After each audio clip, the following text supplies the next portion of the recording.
Hello everyone, स्वागत है आप सभी का आज के सेशन में। और मैं हूं आपका नेट वाला भैया। हाँ जी, चलिए करते हैं आज की सेशन की शुरुआत। सर, हमारा यूसी नेट कॉमर्स का चल रहा है क्लास, जिसमें हम कर रहे हैं इंटरनेशनल बिजनेस की तैयारी। और इंटरनेशनल बिजनेस का यूनिट जो 1 है ना, उसमें से हम पढ़ने वाले हैं थ्योरीज ऑफ इंटरनेशनल ट्रेड। ठीक है, तो थ्योरीज ऑफ इंटरनेशनल ट्रेड पढ़ने से पहले हम ये जानते हैं सर, थ्योरीज बनती कैसे है ना। थ्योरीज बनती कैसे हैं सर, थ्योरीज क्या क्या होती है, और इंटरनेशनल रिलेशन में या इंटरनेशनल बिजनेस में सर ये थ्योरीज का रोल क्या है, क्यों बनी ये थ्योरीज, है ना, ये थ्योरीज क्यों बनी। ठीक है, तो आइए हम देखते हैं कि अलग अलग लोग कैसे अपने ऑब्जर्वेशन के बेस पर थ्योरी बनाते हैं और कैसे एक्सपेरिमेंट करते हैं। ठीक है, आ जाओ, चलो ज्यादा लेट ना करते हो, फटाफट चले अपने क्लास में। आ जाओ सर, देखो बेसिक सा इंफॉर्मेशन है, क्या है तो नेट वाला भैया का टेलीग्राम चैनल है, इसको ज्वाइन करिएगा। यहाँ पे क्या होगा, आपका सारा नोट्स पीडीएफ व्हाट्सएप है ना, सारा चीज यहाँ पे मिल जाएगा, सारा इन्फॉर्मेशन। और व्हाट्सएप पे जुड़ने के लिए आप इस नंबर से कांटेक्ट कर सकते हैं।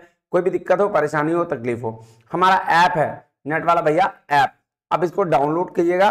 यहाँ डाउनलोड करने के बाद आपको क्या मिलेगा, यहाँ सारे नोट्स आपको मिल जाएंगे, है ना। वहाँ ऐप पे नोट्स के सेक्शन में जाइएगा, आपको सारे नोट्स वहां पे दिख जाएंगे, कोई दिक्कत नहीं सर। आइए चलते हैं सर, चलें, बिल्कुल सर, चलिए आइए। देखिए क्या कह रहा है, ध्यान से समझिएगा, क्या कह रहा है, ध्यान से समझिएगा। कह रहा है theories of international trade. Sir क्या थ्योरीज क्या होती है, ठीक है, मतलब क्यों होती है थ्योरीज इंटरनेशनल ट्रेड पर। सर थ्योरीज बोल रहा है, थ्योरीज का मतलब थ्योरी होता है, अभी हम यही जानते हैं। हाँ सर, ट्रेड मतलब सेल या परचेज करना, जहां हम गुड्स का क्या कर सकते हैं, एक्सचेंज कर सकते हैं, विनिमय हो सकता है ना। इधर से सामान भेजो, उधर से सामान मंगाओ, यही बोलते हैं सेल परचेज और एक्सचेंज ऑफ गुड्स। और इंटरनेशनल मतलब बिटवीन टू नेशन, इंटरनेशनल मतलब बिटवीन टू नेशन। तो भैया सीधा सीधी कह सकते हैं कि सर ऐसी थ्योरीज जिसका हम दो या दो से अधिक नेशन के बीच में सेल परचेज से रिलेटेड हो, किससे हो सर, सेल परचेज से रिलेटेड हो। आ जाओ, देखो क्या कह रहा है, मतलब ऐसी थ्योरीज जो दो नेशन के बीच में एक्सचेंज ऑफ गुड्स या सेल परचेज को लेकर बनी है ना। तो अगर दो कोई ऐसी थ्योरी है जो हम एक देश से दूसरे देश में व्यापार कर रहे हैं और दूसरे देश से अपने देश में व्यापार कर रहे हैं, तो उसी को लेकर अगर कोई थ्योरी बनी है तो हम उसको इंटरनेशनल ट्रेड की थ्योरीज कहते हैं। कोई दिक्कत, कोई दिक्कत नहीं सर। सर नाउ आपका सवाल ये होना चाहिए, आपका क्वेश्चन ये होना चाहिए, सर ये तो ठीक है, लेकिन थ्योरीज होती क्या है और वो कैसे बनती है। सॉरी, थोड़ा गला खराब है। क्या है सर, थ्योरीज होती क्या है और वो बनती कैसे है ना, सवाल होना चाहिए आपका, बिल्कुल सर। तो आइए हम देखते हैं कि सर थ्योरी बनती कैसे है। पहले हम क्या करते हैं, एक डेफिनेशन देखते हैं थ्योरी का। क्या है, कह रहा है theory means a systematic explanation of for observed fact. क्या बोला, ध्यान दीजिएगा, एक सिस्टमैटिक एक्सप्लेनेशन है ना, किस चीज का, ऑब्जर्व्ड फैक्ट का। मैंने कुछ फैक्ट को ऑब्जर्व किया, मैंने कुछ चीजों को देखा, उसका explanation. And laws related to the specific aspect of life, कुछ ऐसे कानून, चूंकि ऑब्जर्वेशन से थ्योरी नहीं बनेगी सर, उससे रिलेटेड कानून भी होने चाहिए। तो कुछ लॉ उस एस्पेक्ट, उस जो टॉपिक है, वो ऑब्जर्व फैक्ट है, उससे रिलेटेड अगर कुछ स्पेसिफिक एस्पेक्ट ऑफ लाइफ का जो कुछ लॉ है, कुछ कानून है, अगर ऐसा कुछ है तो हम उसको थ्योरी कहते हैं। ठीक है, अब इसको हम लोग तोड़ेंगे, अब हम इसको तोड़ेंगे और समझेंगे कैसे ये डेफिनेशन सही है आपका, है ना। देखें, आइए सर क्या कह रहा है, कहता है आइए इस डेफिनेशन को ब्रेक करते हैं, है ना। कैसे ब्रेक करेंगे, ध्यान दीजिएगा। कहता है कि पहले हम कुछ फैक्ट्स को ऑब्जर्व करते हैं, पहले क्या करेंगे, कुछ फैक्ट को ऑब्जर्व करेंगे। जैसे हम लोग देखते हैं ना, हम लोग देखो कपिल शर्मा शो चलता है, कैसे चलता है, ऑब्जर्वेशन पे, वो छोटी छोटी चीजों को ऑब्जर्व करता है ना, छोटी छोटी चीजों को। तो वैसे ही इंटरनेशनल बिजनेस में कुछ फैक्ट को ऑब्जर्व किया होगा, कुछ चीजों को देखा गया होगा। अब उस ऑब्जर्व फैक्ट पे हम एक्सपेरिमेंट करेंगे, है ना। जो अब एक्सपेरिमेंट कैसे करता है, कपिल शर्मा देखता है कि यार साबुन जो है ना टुकड़ा टुकड़ा हो गया है ना, और गांव में ऐसा लोग करते भी हैं कि छोटा छोटा साबुन हो जाता है, उसको जोड़ के मर्ज करके और फिर लगाते हैं, वो उस पर जोक्स बनाता है, तो वो एक्सपेरिमेंट हो गया, है ना। तो हम क्या करते हैं, पहले फैक्ट को ऑब्जर्व करते हैं और फिर ऑब्जर्व फैक्ट पे एक्सपेरिमेंट करते हैं, है ना। उस एक्सपेरिमेंट के बेसिस पर हम बनाते हैं कुछ अजम्पशंस, उस एक्सपेरिमेंट के बेस पर हम क्या बनाते हैं, कुछ मान्यताएं, कुछ अजम्पशंस बनाते हैं और इसी एजम्पशन के बेस पर हम बना देते हैं क्या, थ्योरी। सर नहीं समझ में आया, फिर से एक बार बोलते हैं। हमने कहा हम पहले कुछ फैक्ट्स को ऑब्जर्व करते हैं, उस ऑब्जर्वेशन के बेस पर हम एक्सपेरिमेंट करते हैं, एक्सपेरिमेंट के बेस पर हम बनाते हैं कुछ अजम्पशंस, और अजम्पशंस के बेस पर बना देते हैं थ्योरी। ठीक है सर, नहीं समझ में आया, थोड़ा सा कम समझ में आया। आइए अब इसको एग्जाम्पल के थ्रू समझते हैं। ध्यान दीजिएगा, मेसी नेट के एग्जाम्पल के बेस पर बोल रहा हूं। देखो क्या क्या कह रहा है सर, मैंने कुछ फैक्ट्स को ऑब्जर्व किया कि मैंने कुछ फैक्ट्स को ऑब्जर्व किया कि एक बच्चे को यूजीसी नेट की प्रिपरेशन कराने में 6 मंथ लगेगा, क्योंकि सिलेबस बहुत बड़ा है। मैं इतने दिनों से पढ़ा रहा हूं, इतने दिनों से अपनी पढ़ाई कंटिन्यू करवा रहा हूं, तो मैंने क्या एक फैक्ट ऑब्जर्वेशन किया, क्या कि अगर बच्चा को 6 महीने की अच्छी तैयारी कराई जाए तो भैया क्या होगा, तो बच्चा पास कर जाएगा यूजीसी नेट। ये मेरा ऑब्जर्वेशन था। फिर मैंने क्या किया, फिर मैंने कुछ एवरेज स्टूडेंट्स को लिया। ध्यान दीजिएगा, मैंने किसको लिया, एवरेज स्टूडेंट्स को। एवरेज मतलब बहुत ज्यादा तेज भी नहीं, बहुत ज्यादा वीक भी नहीं, है ना, एवरेज। तो मैंने क्या किया, फिर मैंने एक एवरेज स्टूडेंट्स को लिया और उसको पढ़ाकर एग्जाम दिलवाया, जिसमें से 60% बच्चे पास हो गए। इसका मतलब क्या हुआ सर, अगर मैंने 1000 बच्चों को लिया तो 600 बच्चे पास हो गए। ठीक है, कौन से 1000 बच्चे, एवरेज बच्चे। ठीक है सर, ये हमने क्या किया, ये एक्सपेरिमेंट कर दिया। अब इस बेसिस पर हमने कुछ अजम्पशंस बनाए, इस बेसिस पर कुछ अजम्पशंस बनाए। क्या क्या अजम्पशन होगा, देखो सर, पहला क्या अजम्पशन होगा कि सर स्टूडेंट जो है वो एवरेज होना चाहिए। मैंने 6 महीने लेने के लिए क्या बोला कि स्टूडेंट एवरेज होने चाहिए, हाई टॉप क्लास भी नहीं और लो भी नहीं, तो काम थ्योरी खत्म हो जाएगी। दूसरा क्या अजम्पशन बनाया, मैंने बोला स्टूडेंट कंसिस्टेंट होना चाहिए, मतलब लगातार पढ़ता रहना चाहिए, ऐसा नहीं कि आज पढ़ा और 3-4 साल बाद फिर पढ़ेगा, ऐसा नहीं होना चाहिए। और तीसरा, स्टूडेंट को गाइडलाइन अच्छी मिलनी चाहिए। ये 3 अजम्पशन के बेस पर मैंने क्या बोला, अब इस अजम्पशन के बेस पर मैंने क्या कह दिया कि जो भी बच्चा 6 मंथ की प्रिपरेशन करेगा उसका यूजीसी नेट निकल जाएगा। लो जी, बन गई थ्योरी, है ना। सोचो हमने कितना आसानी से काम किया। हमने एक ऑब्जर्वेशन किया, ऑब्जर्वेशन के बेस पर एक्सपेरिमेंट किया, और एक्सपेरिमेंट करने के बाद उस पे हम अजम्पशंस लेके आए कि ये बच्चा अगर इस चीज में फॉलो करेगा तो वो 6 महीने में रिजल्ट लेके आ जाएगा, और इसी को क्या बोल दिए, थ्योरी। अब देखो थ्योरीज एक्सटेंड कैसे होती है, मतलब अगर कोई मुझे गलत प्रूफ करना चाहे मेरी ये थ्योरी को, तो कैसे प्रूफ करेगा, ये भी ध्यान दो, ध्यान देना।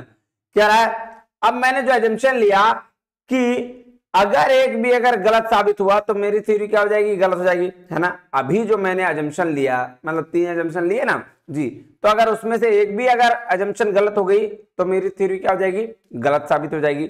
जैसे मैंने कहा मेरी फर्स्ट अजम्पशन थी कि स्टूडेंट एवरेज होना चाहिए, लेकिन अगर स्टूडेंट टॉपर हुआ तो भाई साहब आपकी थ्योरी गलत। अगर स्टूडेंट टॉपर हुआ तो मैंने तो 3 अजम्पशन लिया था कि भैया स्टूडेंट एवरेज होना चाहिए, सर उसकी कंसिस्टेंट स्टडी होनी चाहिए और गाइडेंस अच्छी मिलनी चाहिए। तो गाइडेंस और कंसिस्टेंसी तो स्टूडेंट रख रहे हैं, लेकिन स्टूडेंट टॉपर हुआ तो, मतलब और बहुत तेज स्टूडेंट हुआ तो भैया मेरी थ्योरी गलत। और जब और क्या होगा सर, मेरी थ्योरी हो जाएगी गलत हो जाने के बाद सर वो क्या हो जाएगा, वो थ्योरी का हो जाएगा एक्सटेंशन, कि जो बच्चा बहुत तेज है वो 3 महीने में भी जीआरएफ कर लेगा, है ना। जो बच्चा बहुत तेज है क्या कह रहा है, और जो हो जाएगी एक्सटेंशन ऑफ थ्योरी, बच्चे 3 मंथ्स में जीआरएफ अचीव कर सकता है। ये कौन करेगा सर, ये वो बच्चे होंगे जो वो टॉपर क्लास के हों, है ना। तो इसीलिए ऐसे ही बनती है थ्योरीज और ऐसे ही होता है उसका एक्सटेंशन। समझ में आ गया आपको बात, समझ में आया कि हमने कुछ फैक्ट को ऑब्जर्व किया, उस पर एक्सपेरिमेंट किए, एक्सपेरिमेंट के बेस पर कुछ अजम्पशन बनाए और अजम्पशन के बेस पर थ्योरी बना दी, और थ्योरी को एक्सटेंड करने के लिए वो जो सारे अजम्पशन है उसमें से एक को भी गलत साबित कर दोगे तो थ्योरी का एक्सटेंशन हो जाएगा, है ना जी। आइए अब क्या कह रहा है सर, ठीक इसी तरह इंटरनेशनल ट्रेड की भी कुछ थ्योरीज है जिसको आज हम पढ़ने वाले हैं, ना, जिसको आज हम पढ़ने वाले हैं। सर पहला अगर बात करें सर, सबसे पहले ट्रेडिशनल या क्लासिकल थ्योरीज, जो पहले की थ्योरीज है, ट्रेडिशनल या क्लासिक थ्योरीज, जिसको जो क्या है सर पहले की थ्योरीज है ना। आइए देखें सर थ्योरीज को, आइए सर देखते हैं। पहला जो थ्योरी है, फर्स्ट जो थ्योरी है वो है थ्योरी ऑफ मर्केंटिलिज्म। ध्यान दीजिएगा, थ्योरी ऑफ मर्केंटिलिज्म सबसे पुरानी थ्योरी है और जो कहता है कि अगर किसी भी देश की इकोनॉमी को बचाना है ना, या किसी भी देश की इकोनॉमी का वेल्थ डिसाइड करना है, तो हम उसके गोल्ड के रिजर्व को बढ़ाकर करते हैं। कैसे? गोल्ड या सिल्वर के रिजर्व को बढ़ाकर करते हैं, उसका स्टॉक ज्यादा रख के करते हैं। भैया सीधा सीधी बात है, ये आज की थ्योरी नहीं है, ये बहुत पहले की थ्योरी है, तो ये उसी समय की बात हो गई। अब सर कहेंगे सर ऐसा कैसे होगा, गोल्ड का कैसे बढ़ेगा? भाई उस समय गोल्ड का ही एक्सचेंज होता था। उस समय जब ये थ्योरी बनी थी, उस समय गोल्ड को प्रायोरिटी दी जाती थी। इसलिए भाई साहब हमारे देश में बहुत सोना थे, तो हमें क्या थ्योरी ऑफ मर्केंटाइलिज्म के हिसाब से क्या कि सर जिसके पास ज्यादा गोल्ड होगा वही नेशन बड़ा होगा। आज क्या है, आज फॉरेन करेंसी रिजर्व है कि जिसका फॉरेन करेंसी रिजर्व सबसे ज्यादा होगा वो देश बड़ा होगा, वो देश सबसे ज्यादा अच्छा होगा। बट हम थ्योरी ऑफ मर्केंटाइलिज्म पे आते हैं, है ना। देखो ध्यान दो, कह रहा है किसी भी नेशन का वेल्थ हम उसके गोल्ड और सिल्वर के रिजर्व को बढ़ाकर डिसाइड करते हैं। ये उस समय की बात है। और रिजर्व बढ़ाएंगे कैसे? तो एक्सपोर्ट को इंक्रीज करके और इंपोर्ट को डिक्रीज करके। ऑब्वियस सी बात है, हम जितना ज्यादा सामान बाहर देंगे, है ना, बाहर का सोना हमारे पास आएगा। लेकिन आज का क्या है सर, आज हम जितना एक्सपोर्ट करेंगे बाहर, उतना फॉरेन करेंसी रिजर्व हमारे पास आएगा, है ना। तो इसीलिए उस समय गोल्ड और सिल्वर पे ध्यान दिया जाता था। ठीक है, अब क्या कह रहा है, क्या है देखिए जी, इस थ्योरी को हम 3 तरीके से ट्रेड करते हैं। इस थ्योरी में 3 तरीके से ट्रेड किया जाता है। कैसे? एक तो जीरो सम गेम थ्योरी, एक तो जीरो सम गेम थ्योरी क्या कहता है, ये कहती है एक कंट्री को जितना फायदा होगा वो दूसरे देश को उतना ही नुकसान होगा। Sir zero sum game theory क्या कहती है कि सर एक कंट्री को जितना फायदा होगा दूसरे को उतना ही नुकसान होगा। कैसे समझें? आ जाओ देखो, आ जाओ। मान लो एक कंट्री ये है और एक कंट्री ये है, ये कंट्री ए, ये कंट्री बी, है ना जी। अब ये कोई गुड्स बनाती है, कोई गुड्स बनाती है जिसका कॉस्ट है 70 रुपया, ठीक है, और ये कोई गुड्स बनाती है जिसका कॉस्ट है 150 रुपया। ठीक है, कोई दिक्कत नहीं सर। इसका कॉस्ट प्राइस कितना, इसका कॉस्ट प्राइस कितना, मुझे बताना। जब दोनों ये ही गुड्स, सेम गुड्स, कोई अंतर नहीं है, नो डिफरेंस, है ना, नो डिफरेंस, तो मुझे बताना क्या ये गुड्स हम इसको 100 रुपया में बेचेंगे तो ये लेगा? बिल्कुल लेगा। और क्या इसको जो गुड्स हम ये 70 में पड़ रहा है इसको 100 में बेचेंगे तो लेगा? सर बिल्कुल लेगा। सर इसको भी तो 30 रुपया का बेनिफिट हो रहा है और ये 150 में था, इसको 50 रुपया का बेनिफिट हो रहा है, तो दोनों कंट्री को बेनिफिट हो रहा है कि नहीं हो रहा है ना? दोनों कंट्री को बेनिफिट हो रहा है कि नहीं हो रहा है? तो अच्छा, इसको सॉरी इसको पॉजिटिव सम गेम थ्योरी बोलते हैं, है ना। इसको क्या बोलते हैं? पॉजिटिव सम गेम थ्योरी। मैंने एक स्टेप आगे बढ़ गया, मुझे लगा मैं ध्यान में रहा पॉजिटिव। देखो इस तरह की थ्योरी को पॉजिटिव सम गेम थ्योरी बोलते हैं। Negative sum game, sorry zero sum game theory क्या है कि सर एक को नुकसान दूसरे को लॉस। ये तो इजी है भाई, है ना। हम एक को सामान भी देंगे, एक्सपोर्ट करेंगे तो एक को फायदा होगा, एक को पैसा मिलेगा, गोल्ड मिलेगा, और दूसरे को नुकसान होगा। अभी जो मैं बता रहा हूं, जो अभी मैंने बताया ये वाला चीज, इसको बोलते हैं पॉजिटिव सम गेम थ्योरी, जहां पे दोनों को प्रॉफिट हो रहा है। क्या हो रहा है? दोनों को प्रॉफिट हो रहा है। ठीक है, ये देखो अभी अभी आगे आने वाला है। देखो यहां ट्रेड करने पर दोनों कंट्रीज को फायदा होता है ना। तो जीरो सम गेम थ्योरी में क्या हुआ? एक कंट्रीज को फायदा, दूसरे को नुकसान। पॉजिटिव सम गेम थ्योरी में क्या हुआ? सर दोनों कंट्रीज जो है दोनों को फायदा होगा, है ना। उसका लिखा हुआ भी है, कह रहा है 2 कंट्री है, ए बी कंट्री, जो ए एक प्रोडक्ट को नीड है जो उसके कर, देखो ये वही चीज है ना, इसको पढ़ लेना। ये वही चीज है जो मैंने यहां बताया, ठीक है, कि ए और बी 2 कंट्री है। ए एक चीज को बेचता है 70 में, उसका प्राइस कितना है? 70 रुपया, और बी वही चीज जो है बना पाता है 150 में। तो भैया बी क्या करेगा? ए के पास जाएगा, बोलेगा भाई साहब ऐसा करो, मुझे जो है ना, मुझे तुम 100 रुपए में सामान दे दो क्योंकि मेरा 150 है। 70 बोलेगा यार हाँ क्या बात है, हम 70 में बेच रहे थे, ये 100 में खरीद रहा है, 30 हमको फायदा है, दोनों को फायदा है। बोलेगा ले लो, बोलेगा ना ले लो। तो उसको हम लोग क्या बोलते हैं? सर पॉजिटिव सम गेम थ्योरी। ठीक है, तीसरा है नेगेटिव सम गेम थ्योरी। तीसरा क्या है? Negative sum game theory. यहां क्या होगा? यहां ट्रेड करने से दोनों कंट्रीज को लॉस होगा, ट्रेड करने से दोनों कंट्रीज को लॉस होगा, जिसे हम कहते हैं लूज लूज सिचुएशन या नेगेटिव सम गेम थ्योरी। तो ये तीनों थ्योरी है, जीरो सम गेम, पॉजिटिव सम गेम और नेगेटिव सम गेम। ये तीनों तरीके के ट्रेड जो है वो मर्केंटाइलिज्म थ्योरी में होता था। कौन सी थ्योरी में? थ्योरी ऑफ मर्केंटाइलिज्म में इसका यूज होता था। कोई दिक्कत परेशानी तकलीफ तो बताना नहीं ना? नहीं सर। आइए अब चलते हैं नेक्स्ट। हाँ चले जी सर, आइए। उसके बाद दूसरी थ्योरी है सर, दूसरी थ्योरी है theory of absolute cost advantage, है ना, theory of absolute cost advantage. क्या थ्योरी है सर, किसने दिया सर, एडम स्मिथ ने दिया 1775 में। इसको थ्योरी ऑफ सेंटिमेंट भी कहते हैं। इन्होंने एक बुक लिखा था, an inquiry into the nature and cause of wealth of nation. ठीक है सर, ये इसका जो एजम्पशन है वो दो क्या है सर, दो कंट्री, दो कम्युनिटी और one factor of production that is labour, इसका ये एजम्पशन है सर। ये थ्योरी कहती है कि जिस कंट्री में एडवांटेज है उस गुड्स का प्रोडक्शन करो, उसको एक्सपोर्ट करेंगे, और जिसका डिसएडवांटेज है उसको हम क्या कर लेंगे, इंपोर्ट कर लेंगे। जिसका डिसएडवांटेज है उसको क्या करेंगे, इंपोर्ट कर लेंगे। जैसे देखो एग्जांपल दिया है, मान लो ये कंट्री ए है, कंट्री बी है। ठीक है सर, कंट्री ए एक लेबर 30 एप्पल बनाता है ना, कंट्री ए एक लेबर 30 एप्पल बनाता है और 40 ऑरेंजेस बनाता है। ठीक है, 30 एप्पल और 40 ऑरेंजेस। सर ठीक उसी प्रकार बी जो कंट्री है उसमें 40 एप्पल एक लेबर बनाता है और 30 ऑरेंजेस बनाता है। तो ये क्या करेगा सर, ये ए कंट्री जो है वो 30 एप्पल जो लेबर बना रहा है, तो एप्पल का क्या करेगा, एक्सपोर्ट करेगा, एप्पल का एक्सपोर्ट करेगा और ऑरेंजेस का इंपोर्ट कर लेगा, ऑरेंजेस का इंपोर्ट कर लेगा।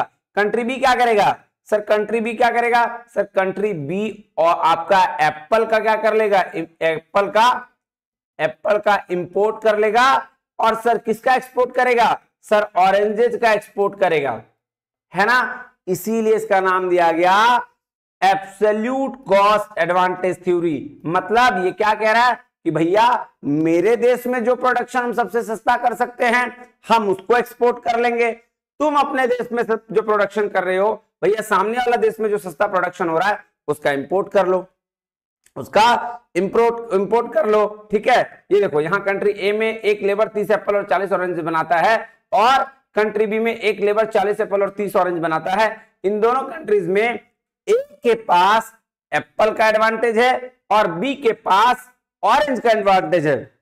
तो ये क्या करेगा, बोला भैया जिसको, जिस देश को जिस चीज का एडवांटेज है उसको एक्सपोर्ट करो, है ना, जिस देश को जिस चीज का एडवांटेज है उसको एक्सपोर्ट करो। क्लियर है, कोई दिक्कत, क्योंकि सर ट्रेडिंग थ्योरी हो तो एक्सपोर्ट और इंपोर्ट होगा ही, है ना। आ जाओ, अब इसके बाद की एक थ्योरी है theory of comparative advantage. Sir वहां पे हमने क्या देखा कि एब्सोल्यूट कॉस्ट जिसका एडवांटेज था, जिसका एडवांटेज ज्यादा था उसको हमने भेजा। ये जो थ्योरी है कंपैरेटिव एडवांटेज, कंपेयर करने का है, डेविड रिकार्डो ने दिया है ना।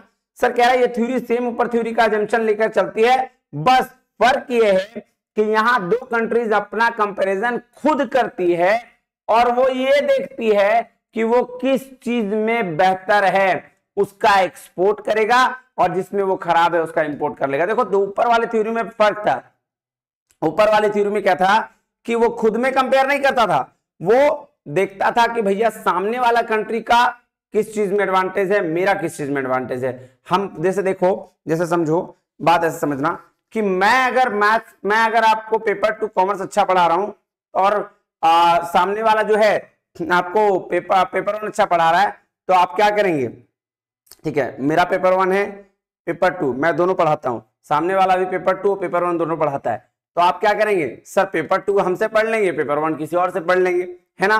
लेकिन ये तो हो गया आपका एब्सोल्यूट कॉस्ट एडवांटेज। लेकिन ऐसा है कि अब मैं ही पेपर 1 और पेपर 2 वो दोनों अच्छा पढ़ाता हूं, मैं पेपर 1 और पेपर 2 दोनों अच्छा पढ़ाता हूं, सामने वाला भी पेपर 1 और पेपर 2 पढ़ाता है बट थोड़ा कम अच्छा पढ़ाता है। तो आप क्या करोगे, तो बोलेगा भाई तुम ऐसा थोड़ी होगा, सब तुम ही पढ़ाएगा, ऐसा तो नहीं होगा।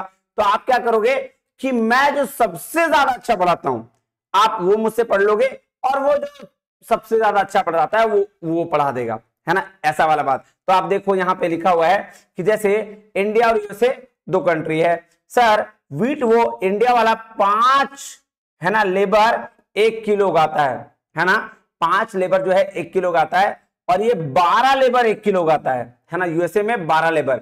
सर राइस जो है 10 लेबर 1 किलो उगाता है और यूएसए वाला 11 लेबर 1 किलो उगाता है। इसका मतलब क्या है सर, सीधा सीधी बताइए, कंपेयर करेगा तो सर इंडिया वाला हर चीज में आगे है, इंडिया वाला हर चीज में आगे, क्योंकि 5 ही लेबर 1 किलो उगा रहा है, 10 लेबर 1 किलो उगा रहा है, और ये सर 12 और 11 हो गया, दोनों में महंगा है। दोनों में ज्यादा लग रहा है लेबर, इसको लग रहा है ना।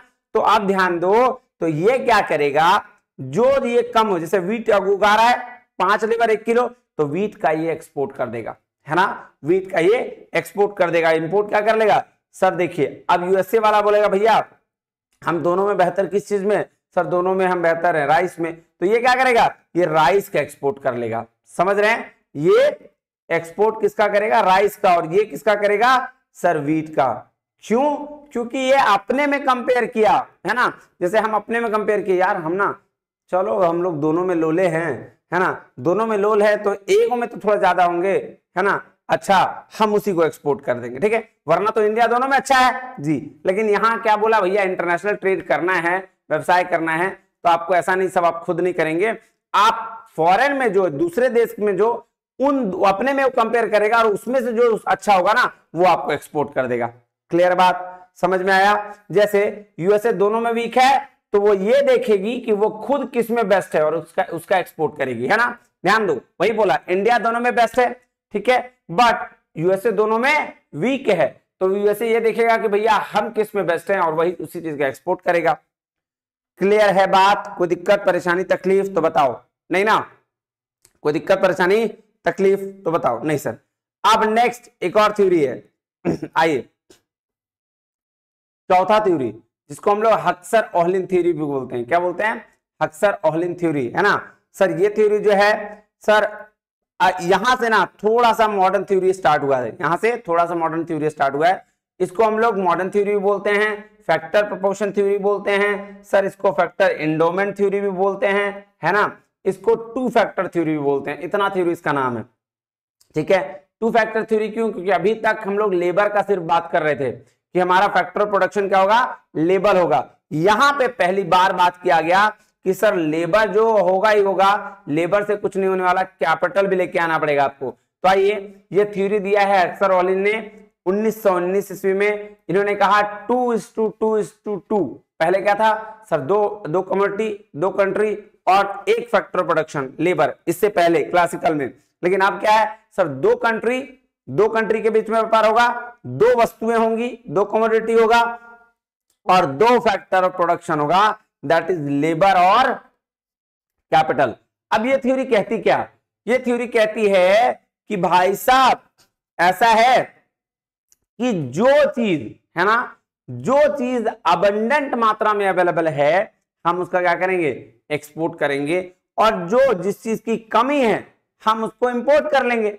जैसे अगर मैं यूएसए और इंडिया की बात करूं तो इंडिया लेबर इंटेंसिव कंट्री है, क्या है, लेबर इंटेंसिव कंट्री है, तो वो लेबर इंटेंसिव गुड्स का एक्सपोर्ट करेगा, है ना, और इंपोर्ट किसका करेगा, कैपिटल इंटेंसिव गुड्स का, ठीक है।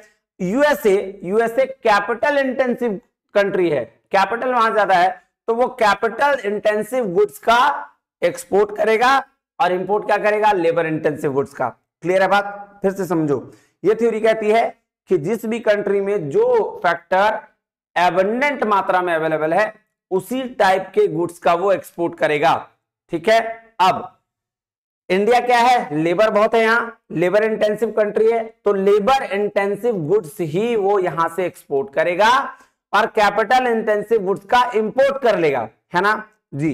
और यूएसए जो है वो कैपिटल इंटेंसिव ये कंट्री है, तो कैपिटल इंटेंसिव गुड्स का एक्सपोर्ट करेगा और लेबर इंटेंसिव गुड्स को इंपोर्ट कर लेगा, ठीक है। आ जाओ, देखो क्या बोला, ये थ्योरी कहती है जो फैक्टर अबंडेंट अमाउंट में अवेलेबल है उसको एक्सपोर्ट करना चाहिए और जिस फैक्टर में स्कार्सिटी है उसको इंपोर्ट कर लेना चाहिए, मतलब कमी है।